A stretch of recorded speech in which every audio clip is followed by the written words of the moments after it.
Muito bem, pessoal. Então, nas aulas anteriores, nós vimos que há dois tipos de cristais semicondutor usados na eletrônica. São semicondutores dopados tipo P, de positivo, e tipo N, negativo. Se a gente aproximar aqui o cristal semicondutor tipo P, nós vamos ver que ele é dopado com uma impureza, nesse caso aqui o boro, e que ele deixa lacunas, né? Porque o boro é trivalente, então ele fica com uma falta de um elétron. Então nós temos aqui as lacunas em branco, que é o buraco, a ausência de um elétron que está faltando para completar os 8 elétrons necessários para estabilizar o semicondutor, né? Vocês reparem que esses silícios aqui próximos à impureza, né, ao boro, eles têm apenas 7 elétrons na última camada, então está faltando 1. Por isso, como falta um elétron, ele é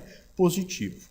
Já que do outro lado nós temos um semicondutor cristal tipo N, aqui dopado no caso com fósforo, que tem aí, né? O fósforo tem 5 elétrons na última camada, e quando ele se associa com o silício em ligação covalente, fica um elétron de sobra, um elétron sem ligação covalente, que é o elétron livre e que aqui está representado com a cor azul.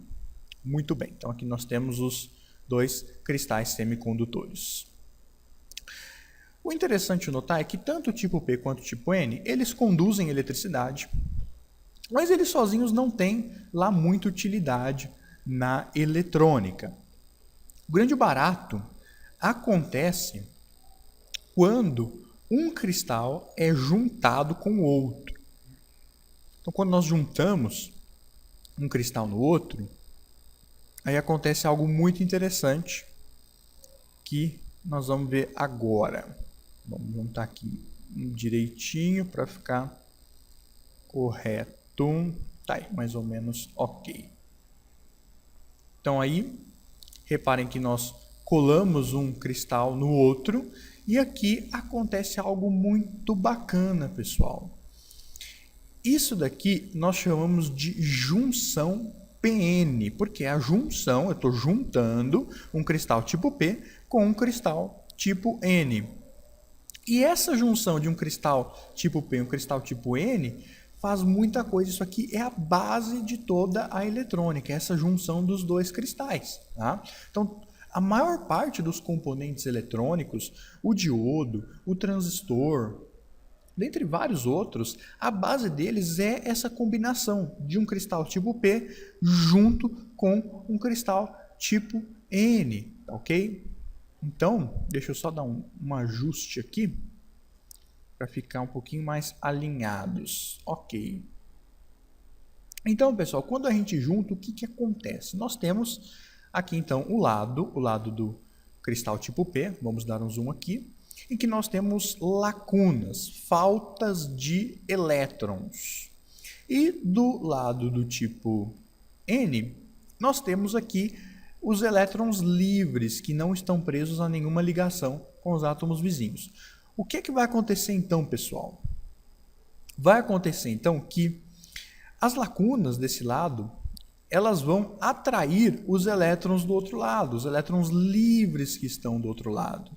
De forma que esse elétron vai sair daqui, esse elétron livre que está aqui, vai sair daqui e vai ser atraído por aquela lacuna lá do outro lado. Olha só que interessante. Isso vai acontecer de forma automática. No instante em que eu coloco, que eu faço a junção dos dois semicondutores, esse fenômeno aqui vai acontecer por causa das leis da física, né? Cargas opostas se atraem. Então, as lacunas, que são cargas aí, né? É a ausência de um elétron, mas a gente pode considerar que as lacunas são cargas positivas. Elas vão acabar atraindo esses elétrons aqui que estão mais próximos da junção, que estão mais próximos do centro, tá, pessoal? Então, vocês veem aqui que eu estou levando esses elétrons livres aqui para lá, formando isso aqui, pessoal. Esse efeito é chamado de recombinação. Então, forma uma recombinação dos elétrons livres do material N, que são atraídos pelas lacunas e vão até lá e preenchem as lacunas. E esse é o fenômeno da recombinação. De forma que tanto de um lado, agora aqui desse lado, do lado N, eu não tenho mais elétrons livres, e do lado do tipo P eu não tenho mais lacunas. Então todos os átomos, todas as ligações estão estáveis, estão com 8 elétrons na última camada. Tá? E assim, o cristal, a junção PN, tende à estabilidade. Agora reparem o seguinte, esses elétrons livres que estão mais distantes das lacunas, por causa justamente dessa distância, eles não são mais atraídos, então eles ficam por aqui mesmo. Tá?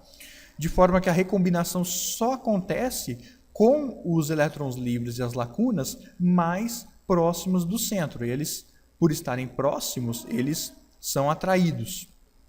Mas aqueles mais longe não sofrem a recombinação. De forma que aqui no meio, nessa parte aqui toda do meio, entre os dois materiais, né, no meio da junção, nós temos uma região que está quimicamente estável, todo mundo com 8 elétrons na última camada, tá? Graças aí ao fenômeno da recombinação.